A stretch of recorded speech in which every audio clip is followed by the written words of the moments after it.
कुर्बानी का गोश्त कितने दिन तक घर में रखना और इसका खाना जायज़ है। कुर्बानी का गोश्त कितने दिन के बाद खाना हराम हो जाता है।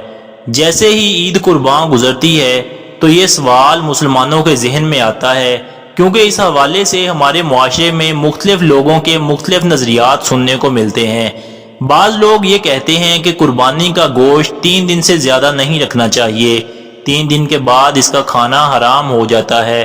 कुछ लोगों का कहना है कि कुर्बानी का गोश्त इसी महीने यानी जुल्हज के महीने के ख़त्म होने तक खाया जा सकता है, इसके बाद गोश्त हराम हो जाता है। बाज़ लोग कहते हैं कि मुहर्रमुल हराम के महीने में कुर्बानी का गोश्त नहीं खाना चाहिए। इस वीडियो में हम मुस्नद रवायात और अहादीस की मदद से ये जानेंगे कि कुर्बानी का गोश्त कितने दिन तक घर में रखना जायज़ है और कितने दिन तक खाया जा सकता है। इस वीडियो में इन तमाम सवालात के जवाबात आपको मिलेंगे, तो आप लोगों से दरख्वास्त है कि वीडियो को आखिर तक ज़रूर देखें। अल्लाह ताला ने इस दुनिया में हमें अनगिनत नेमतें अता की हैं, जिनका शुमार करना भी किसी इंसान के बस में नहीं है। इनमें एक नेमत हलाल गोश्त भी है। गोश्त एक ऐसी नेमत है जो कि जन्नत में भी दस्तयाब होगी। अहले जन्नत के बारे में फरमाने बारी ताला है, और हमने इनकी मदद फरमाई मेवे और गोश्त से, और जो वो चाहें। सरकारे मदीना सल्लल्लाहु अलैहि वसल्लम का पसंदीदा खाना गोश्त था। प्यारे आका सल्लल्लाहु अलैहि वसल्लम ने मुर्गी का गोश्त तनावुल फरमाया। दुनिया और आखिरत वालों के लिए गोश्त खानों का सरदार है। इब्ने माजा।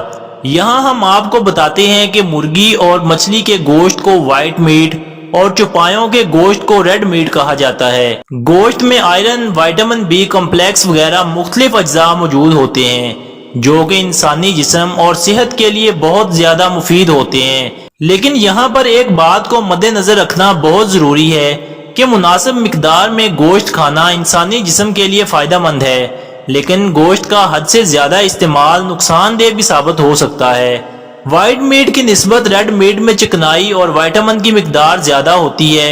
एक तहकीक के मुताबिक रेड मीट का हद से ज्यादा इस्तेमाल कैंसर, दिल के अमराज, शुगर, जिगर और मैदे की अमराज का बायस बन सकता है, और जो लोग पहले से इन बीमारियों में मुब्तला हैं उनकी बीमारी में इजाफा हो सकता है।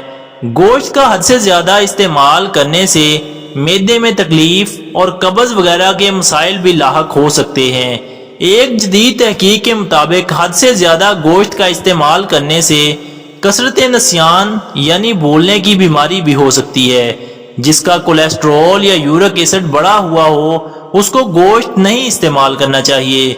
नाज़रीन ग्रामी, अब हम आपको बताते हैं कि ईद कुर्बान पर सुरख गोश्त का इस्तेमाल कब तक फायदा मंद है और कब खाना हराम हो जाता है। लेकिन ये बात बताने से पहले अर्ज करता हूँ कि जो हदीस में बयान करने जा रहा हूँ, तो इसको सुनने के बाद कुछ लोग जो पहले गरीबों को कुछ थोड़ा बहुत कुर्बानी का गोश्त देते थे, अब वो भी पूरे का पूरा बकरा अपने फ्रीजर में रख लेंगे, और गरीबों को जो ईद पे हिस्सा मिलता था वो भी अब नहीं मिलेगा। जान लीजिए कि कुर्बानी के गोश्त के बारे में मुस्तहब अमल ये है कि गोश्त के 3 हिस्से किए जाएं। एक हिस्सा गरीबों में बांट दिया जाए, दूसरा हिस्सा रिश्तेदारों में तकसीम किया जाए, और एक हिस्सा अपने पास रखा जाए। ये बेहतरीन और पसंदीदा अमल है, ताकि वो लोग जो कुर्बानी की इस्तिताअत नहीं रखते उनको भी खाने के लिए गोश्त मिल सके। तो इस तरीके पर अमल करते हुए आपने जो अपना हिस्सा खाने के लिए रखा है, इसको कितने दिन तक इस्तेमाल किया जा सकता है, इस हवाले से मैं आपके सामने 2 अहादीस रखता हूँ। सनन नसाई के अंदर हदीस है, रसूल अकरम सल्लल्लाहु अलैहि वसल्लम ने इरशाद फरमाया कि मैंने तुम्हें कुछ चीजों से रोका था, लेकिन अब उनकी इजाजत है। पहला, कब्रों की जियारत से तुम्हें रोका था, अब इसकी इजाजत है। इसी तरह कुर्बानी का गोश्त 3 दिन से ज्यादा अपने पास रखने से मना किया था, लेकिन अब इसकी भी इजाजत है। दूसरी हदीस मुबारका है कि रसूल अकरम सल्लल्लाहु अलैहि वसल्लम ने इरशाद फरमाया कि मैंने तुम्हें 3 दिन से ज्यादा कुर्बानी का गोश्त अपने घर में रखने से मना फरमाया था, ताकि मालदार लोग उन लोगों के लिए कुशादगी करें जो लोग कुर्बानी की इस्तिताअत नहीं रखते, سو اب جتنا چاہو خود کھاؤ، دوسروں کو کھلاؤ اور گوشت جمع کر کے رکھو۔ ناظرین گرامی، یہ دو بالکل صحیح احادیث ہیں جن سے یہ ثابت ہوتا ہے کہ قربانی کے گوشت کو آپ جب تک چاہیں استعمال کر سکتے ہیں۔ اس میں کسی قسم کی کوئی حد بندی نہیں ہے کہ 3 دن کے اندر ختم کرنا ہے یا 1 مہینے کے اندر ختم کرنا ہے یا 6 مہینے کے اندر یا 1 سال کے اندر استعمال کرنا ہے۔ لہٰذا آپ جب تک چاہیں اس کو استعمال کر سکتے ہیں، اور اس سلسلے میں اسلامی تعلیمات کے اندر کسی قسم کی کوئی پابندی نہیں ہے۔ آپ یہ بات بھی جان لیں کہ کچھ لوگ یہ کہتے ہیں کہ ذو الحج کے بعد جو محرم کا مہینہ آتا ہے اس میں قربانی کا گوشت کھانا جائز نہیں بلکہ حرام ہے۔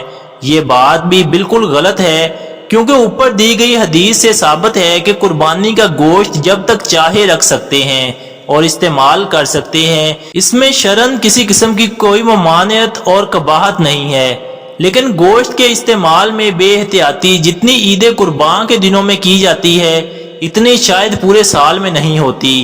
بعض لوگ تو عید کے دنوں میں صبح کا ناشتہ، دوپہر کا کھانا اور رات کا کھانا تینوں ہی گوشت پر مبنی غذاؤں سے کرتے ہیں، جس کا یہ نتیجہ نکلتا ہے کہ ایک بڑی تعداد معدے کی خرابی، بد ہضمی، بہت سارے امراض کا شکار ہو جاتی ہے۔ گوشت روزانہ کھانے کی بجائے اس کو وقفے سے کھائیں۔ گوشت کو سبزی کے ساتھ مکس کر کے پکائیں تو اس کے مضر اثرات ختم ہو جاتے ہیں۔ اگرچہ گوشت کو لمبے عرصے تک فریج یا فریزر میں فریز کر کے رکھا جا سکتا ہے، لیکن بہتر یہ ہے کہ بہت زیادہ عرصے تک نہ رکھا جائے۔ جدید تحقیق کے مطابق ایسا کرنے سے گوشت میں جراثیم اور مضر اثرات پیدا ہو جاتے ہیں جو مختلف بیماریوں کا باعث بن سکتے ہیں۔ اللہ پاک سے دعا ہے کہ ہمیں نیکی کی بات کرنے، سننے اور اس پر عمل کرنے کی توفیق عطا فرمائے، آمین۔